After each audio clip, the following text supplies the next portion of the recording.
When thinking about this concept of swimming with the sharks, I begin to think about this word deception.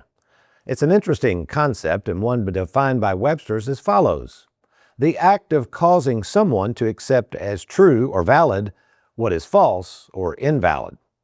The many deceptive schemes of swimming with the sharks are ones I see all the time when savers, who have either been bitten by the financial world or scared to death of jumping into the waters with them, confide in me during our first meeting together that they are simply in search of an advisor in whom they can trust with their life savings.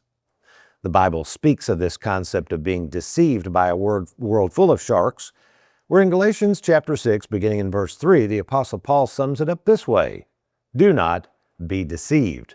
That's it. In other words, before falling victim to the latest promises offered by the many sharks swimming in the financial waters, be very careful before you jump in, and not because they might deceive you, but listen, because we as humans often deceive ourselves by thinking too much of ourselves and all the things we possess.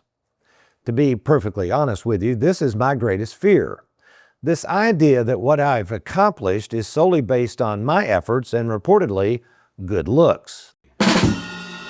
So to keep me humble and remember not to think too much of myself, this is why I continue to host client appreciation events each year, which in 2025 saw more than 1,800 of our clients treated to food, fun, and all the frolics one might stand. Now, why do we spend so much time and money treating our clients to a good time each year? Well, because I never want to forget who brought me to the dance: our clients. So how do we know if we are deceiving ourselves by thinking this is all about us and not about God? Well, we slide over to verse 4, where Paul states to quit looking at others and judging their work and instead look at our own work and our own efforts and judge that. Well, why would we do that? Because God is not mocked, and He will expect His due credit for what He helps us to achieve here on earth.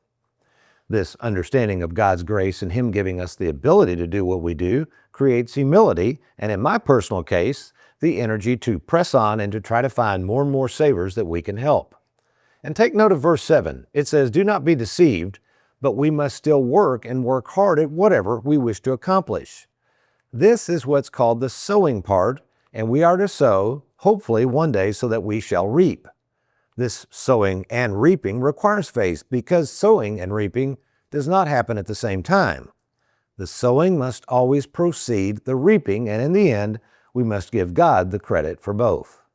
Paul continues in verse 8, so how are we sowing for others or ourselves? Well, if what we do is truly dedicated to helping others, and if our goal is to please God in our service, then we have confidence in what we are doing, whether we see immediate results from all the sowing or whether we do not.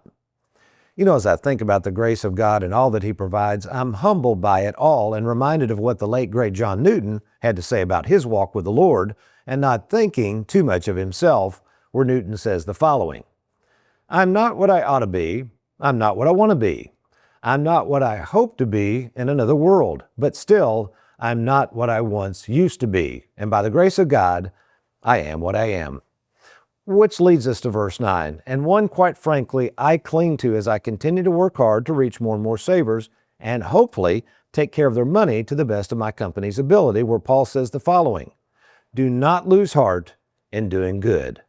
To which I would say a resounding amen. Thanks for watching. We hope you enjoyed that video. If you'd like, check out these other clips, and be sure to hit that like button and that subscribe button for more videos.